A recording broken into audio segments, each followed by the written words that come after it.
Commissioner, thank you for coming back on. You know, we had the food that we were trying to deliver. By the way, there's still a lot of food here if you guys want to come down.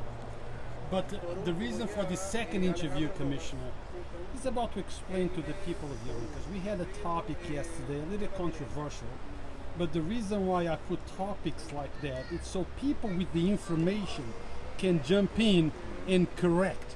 Because the questions that I might be asking might be nonsense to you, but that nonsense question is the same question that lots of people have. So I want you to correct and give us the right information. People are saying that when disasters like yesterday, or great impact by storm, that companies like Con Edison, Cablevision, Verizon, they favor certain areas in Yonkers. Maybe the certain zip codes. Is there any truth to it or no? No, there's no truth to it. And if you look at the aftermath and the after action reviews that I've been a part of since Hurricane Sandy, which was the first year I was commissioner. After Sandy and the last couple of storms, we've had a lot of high-level meetings with Con Edison. Not just me, the county executive, the mayors of all the municipalities, the assemblymen, members, the senators, have all been engaged with Con Edison. There, in many storms, there were zip codes like Pound Ridge, North Castle, out of power for weeks. Mayor Spano has been very active in keeping a very good working relationship with Con Edison. We all keep a good working relationship with Con Edison because we know how important as partners they are in emergency management. As I started saying earlier, there are priorities. The priorities lie with hospitals. Our hospitals are up and running. They have power. Government centers, fire and police departments, even though we have backup generators, we want to restore normal power as soon as possible because we don't want anything going wrong with the backup generators. There is no prioritization by zip code. Absolutely none. I've been working... I have to interrupt you for 1 second. Let's move to the... Because otherwise the sun might cut my... this is kind of... maybe you need to be in here, right? Right there is good, Commissioner. Okay. Right there. So go on. All right, so there's absolutely no prioritization based on zip code, okay? I get this a lot. I get people on the east side telling me that DPW spends too much time on the west side. I get people on the west side tell me I spend too much time on the east side. People in the north tell me I spend too much time in the south, and people in the south tell me I spend too much time in the north. We service everybody. Every constituent is important to Mayor Spano. Every constituent is important to DPW, and every customer is important to Con Edison.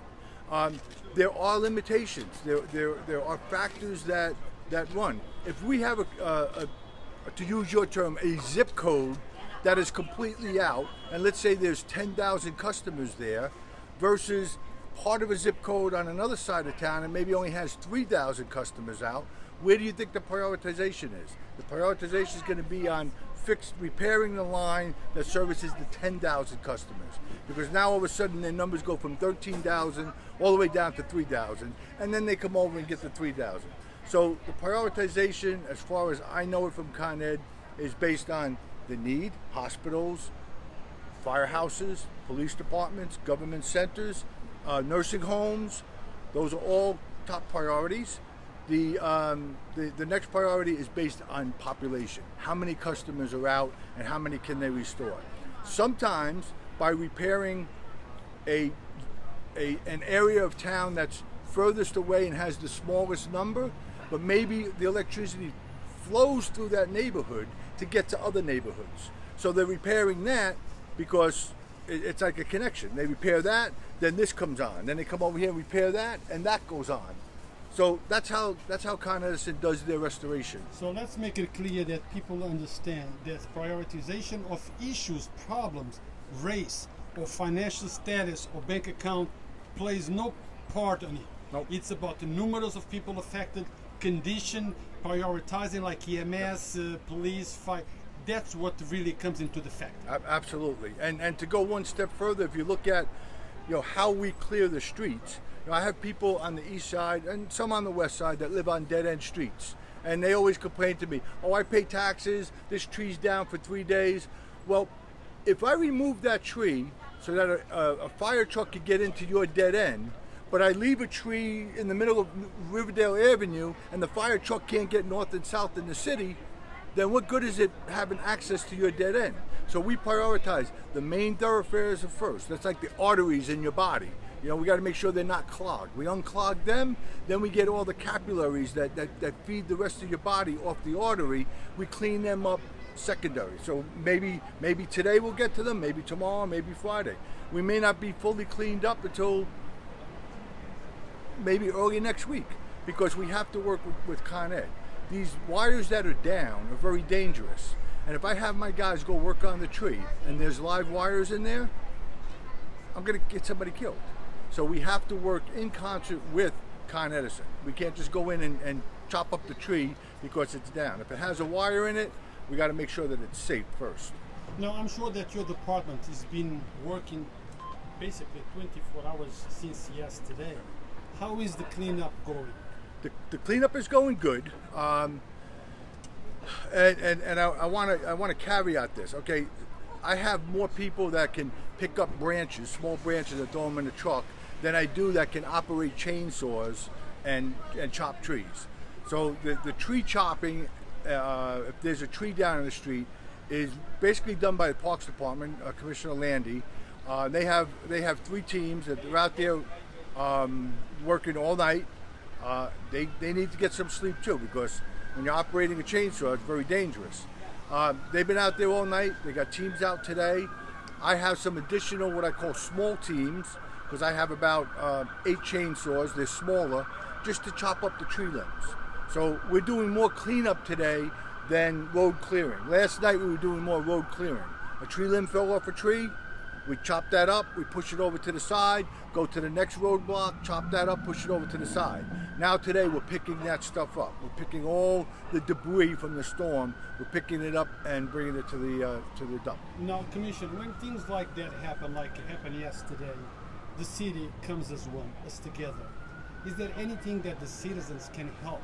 I'm not saying go out there and chop things with machinery, because we don't want to be liable for telling people to go and operate in that way. But maybe there is light stuff that we can do that will help our city and your department. Number one, if there's wires in the trees, stay away from it. You know, I've seen, I don't know how many people I've seen walking their dog right by the tree. Con Ed says you should stay at least 30 feet away from any wire that's touching the ground or trees that are down. So stay at least 30 feet away. Very serious. It may seem dead, there may not be any sparks, but if somebody just down the street kicks on a generator, that generator will power their home, but it also backfeed into the wires. And now all of a sudden a dead wire becomes live, and you or your dog or your child gets zapped with unhealthy amount of voltage. May not kill you, but it could kill you. Not kill your dog. Might kill your dog, depending on the voltage. And we have a lot of what they call 13 kV lines, 10 kV lines. These are bigger pipes, if you will, carrying a lot of electricity. Those are extremely dangerous. And if they're down and you get zapped with 13,000 kilovolts of electricity, you're probably not coming back, okay? So it's very important that they don't go out there and try to clear their own neighborhoods. Second thing, when they're calling in, be as descriptive as possible. A lot of times we go out there, we get reports that there's a tree down. And I did this last night. I went out and I checked out several locations. 5 locations where we were told the tree was down happened to be a branch. And it was a branch that wasn't big enough for me to get out of my truck and actually pick it up and move it to the side of the road, one person, okay? So the exaggeration, thinking that we're gonna get out there faster, doesn't exist. All you're doing is wasting our time, because we're running out, getting a small twig off the street when we have a tree that's actually blocking somebody's neighborhood. So just be accurate, be truthful. We're not going to save you for last. We're just going to prioritize so that we get to everybody that needs to be gotten to in a timely fashion. So guys, this goes back to what I always tell you when I start a broadcast of an incident. Very often the call comes in differently than what the issue is really about. So be as descriptive as possible. don't exaggerate thinking that that will get them there a little faster. And they're calling 911 and when it's not an emergency. Yeah, a tree coming down and almost hitting your house seems very like an emergency to you, but just think for 1 minute, somebody having a heart attack, and your tree came down in your yard and just missed your house, and you're mad and you're upset. You want to call 911. I need them out here right now. They may be out saving somebody else's life. It may be your mother or father. It may be your sister or brother, somewhere across town. We don't want to draw emergency services away for calls about a tree limb that come down in your neighborhood. We know it's important to you, but it's not the emergency right now. The emergency right now is power outages. If you have a power outage, you need to call Con Edison, not necessarily 911, unless somebody's in danger of losing their life or their limb. And then that's a true emergency. Exactly. A true down on your backyard is not as important as saving somebody's life in the next apartment. Especially because a tree down on your property, even if it may be a city tree, and it falls and hits your house, we can't come onto your property to clear it.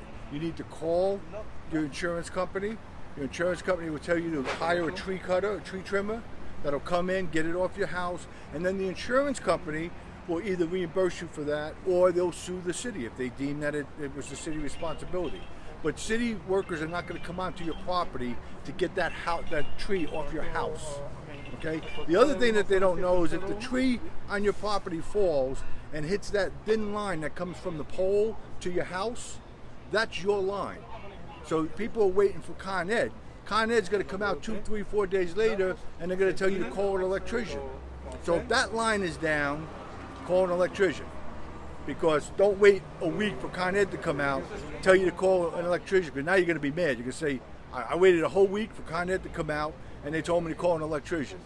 Good information, Commissioner. Call the electrician, call the tree trimmer if the tree is on your property or on your house, or knock down your line. If it knocks down the line on the street that goes from pole to pole, that's Con Ed. Pole to house is the property owner. Thank you, sir. Good information. And just let's conclude this interview with telling people to come on down and do the census. Do the census. The census is very important. I heard the mayor talking to you earlier. All the federal dollars that we get. And I'm not just talking about social services. I'm talking about road projects, construction projects, water infrastructure projects. All of these things that are funded or partially funded by the federal government are based on head counts. Our school system, based on head counts. How many people live in Yonkers? How many kids are going to school in Yonkers? So the census is extremely important. Not to mention it determines our representation. So the initial purpose of the census was to determine how many congressmen should represent an area. So whatever that number is, they start dividing up the state. I think over the last 4 decades or so, we've lost a congressman in New York State every 10 years because our numbers are going down. Now, yes, people do move to places like Florida and down south to get the good weather when they retire, but we know we have a lot more people that are coming in. They're just afraid to be counted. Don't be afraid to be counted. We, the mayor, we're not going to let anybody come after you for being counted. The form and the process is very simple. They don't start asking you where you're from, how long you've been here. It's extremely safe. I did it the minute it came in. My mom did it, my family did it. Get counted. It's important that you're counted. Whether you're fluent in English or fluent in Spanish, get counted. It's important. Thank you, sir. Son 5 tú dijiste. Ok, 4.